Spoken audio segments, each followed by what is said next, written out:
بسم اللہ الرحمن الرحیم۔ شروع اللہ کے نام سے جو بڑا مہربان نہایت رحم والا ہے۔ ہوا کی تخلیق۔ حضرت آدم علیہ السلام مدت و جنت میں تنہا زندگی بسر کرتے رہے۔ ان کی فطرت و طبیعت کسی مونس و ہم جنس کی مطمئنی نظر آتی تھی۔ چنانچہ حضرت آدم علیہ السلام کی بائی پسلی سے ایک عورت پیدا کی گئی جسے ہوا کا نام دیا گیا۔ دونوں کو جنت کی ہر نعمت سے استفادے کا موقع دیا گیا، لیکن ایک درخت کا پھل کھانے سے منع کر دیا گیا جسے شجر ممنوعہ سے تشبیہ دی گئی۔ قرآن مجید نے درخت کی وضاحت نہیں کی، البتہ توریت اسے خیر و شر کا درخت قرار دیتی ہے۔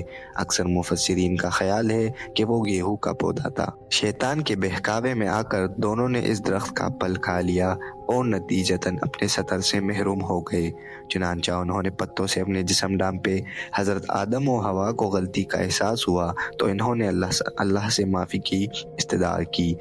ایک روایت یہ ہے کہ آدم و حوا کی غلطی کو جنت میں ہی معاف کر دیا گیا تھا، لیکن دوسری روایت کے مطابق معافی زمین پر اتارے جانے کی بات قبول ہوئی۔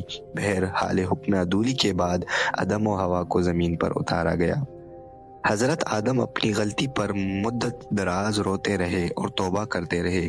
خرش رحمت الہی کو آپ کی عاجزی پسند آئی اور انہیں معاف کر دیا گیا، لیکن دنیا میں اتارے جانے کا حکم برقرار رکھا گیا۔ حضرت آدم زمین پر اللہ کے پہلے خلیفہ اور اس کے نبی تھے، تاہم یہ نام عبرانی ہے یا عربی اس کا فیصلہ آج تک نہیں ہو سکا۔ آپ کا رنگ گندمی اور قد 60 ہاتھ، بعض روایت میں 30 ہاتھ بیان کیا گیا ہے، جبکہ نبی کی حیثیت سے ان پر 21 صفحے نازل ہوئے، تاہم ان صحیفوں کی نوعیت کیا تھی اس بارے میں کہیں کوئی وضاحت دستیاب نہیں۔ تاریخ المسعودی کے مطابق حضرت آدم کو سرندیپ موجودہ سری لنکا جزیرے کے پہاڑ راہون پر اتارا گیا۔ اس پہاڑ کو اب کوہ آدم کہا جاتا ہے۔ اس کی چوٹی پر ایک بہت بڑے انسانی پاؤں کا نشان ثبت ہے جسے حضرت آدم کی پاؤں کا نشان قرار دیا جاتا ہے۔ ان کے جسم پر جو جلدی لباس تھا وہ جنت کا بقیہ اور خوشبوؤں سے معطر تھا۔ اس کی خوشبو تمام ہندوستان میں ہواؤں کے ذریعے پھیلی گئی۔ کہا جاتا ہے کہ اسی وجہ سے ہندوستان میں عود، لونگ، مشک وغیرہ بکثرت پیدا ہوتے ہیں۔ یہ بھی کہا جاتا ہے کہ اس پہاڑ کوہ آدم کی کانوں سے ہیرے اور اس جزیرے کے سمندر سے موتی نکلتے ہیں۔ تاریخ المسعودی کا مصنف یہ بھی لکھتا ہے کہ جب حضرت آدم کو زمین پر اتارا گیا تو ان کے ساتھ بہت سے میوے کھانے کی اشیاء مثلاً اخروٹ، بادام، مونگ پھلی، نارنگی، انار، کشمش، اناب، سیب، انگور، خشخاش، کیرا، ککڑی اور دالیں وغیرہ بھی بھیجی گئی۔ آدم و حوا کو علیحدہ علیحدہ اتارا گیا۔ روایت ہے کہ حوا جس مقام پر اتری وہ جدہ کے قریب تھا۔ دونوں 200 برس روتے رہے، توبہ کرتے اور ایک دوسرے کو تلاش کرتے رہے۔ بالآخر ان کی ملاقات مکہ کے قریب ایک پہاڑ پر ہوئی۔ حضرت جبرائیل نے ان کا ایک دوسرے سے تعارف کرایا اور دونوں نے ایک دوسرے کو پہچان لیا۔ عربی میں چونکہ عرفہ اس نے پہچان لیا کو کہتے ہیں، چنانچہ اسی مناسبت سے پہاڑ کا نام عرفہ پڑ گیا، جس کے میدانی حصے کو عرفات کہا جاتا ہے۔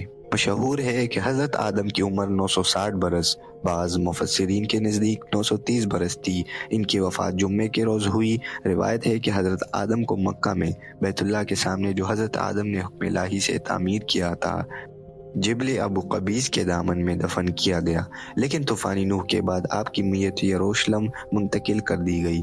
بعض لوگوں نے اول تدفین کی جگہ جبل ابو قبیس کا مقام کہف اور بعض نے منام مسجد خیف تحریر کیا ہے۔ توریت میں تحریر ہے کہ اللہ تعالیٰ نے مرد اور عورت کو پیدا کر کے ان کا نام آدم رکھ دیا۔ مطلب یہ کہ آدم کسی خاص مرد کا نام نہیں بلکہ نوح انسانی کا مشترکہ نام ہے۔ ہر انسان آدمی آدم ہے، خواہ وہ مرد ہو یا عورت۔